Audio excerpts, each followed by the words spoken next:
If you're looking at her leg, so we got one landmark just there. We got one landmark just there. And then we got another one just there. People mistake these. What's that one? Well done, so head of fibula. Yep. And then what's that one? Which is on this side?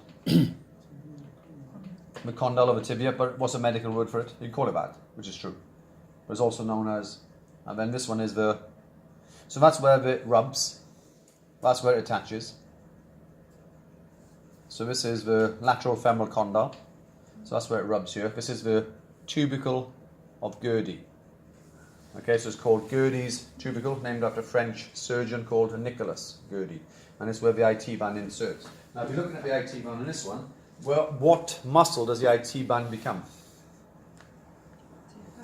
No. Tibialis anterior. Yeah. So it becomes the tibialis anterior. And then tibialis anterior will connect to the peroneal longus. So they fascially connect here. Yes, you were right. It does come from the tensor fascial arter. So it does come down as the IT. The gluteus maximus. If you were to stimulate the gluteus maximus to contract, apart from its action at the hip, you'll notice that the knee will also extend. Weird. Why? Because of the attachment to the IT tractor. And then the IT band goes to the tubercle of Gerdy. Yeah, so it can influence end phase extension in the IT band. So it's been shown that you stimulate gluteus maximus, the knee can extend. Alright? Anything else to do that? Because of its connection fascially here.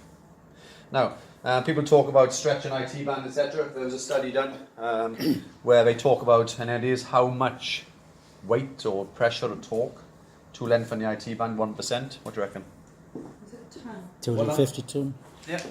925 kg, so almost 1 ton of pressure to lengthen the IT band 1%. But we come along and we try and stretch it. Yeah, we recommend rollers to stretch it, etc. So we can't really do that much to it. When you've got an IT band problem, think about it, it's not necessarily the IT band problem. You might find the TFL is the muscle that influences the tension to the band, which then influences its position at the tibial tubercle here, at the Gerdy's tubercle.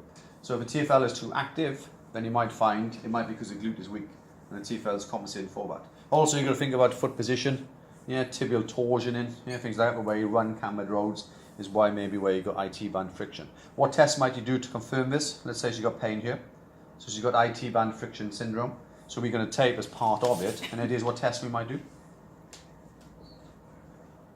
If I was to hold it with my thumb, and I bend the knee at 30 degrees, and bend it and extend it, and she says, yes, it irritates, then more than likely it is an IT band friction syndrome. What's the name of our test?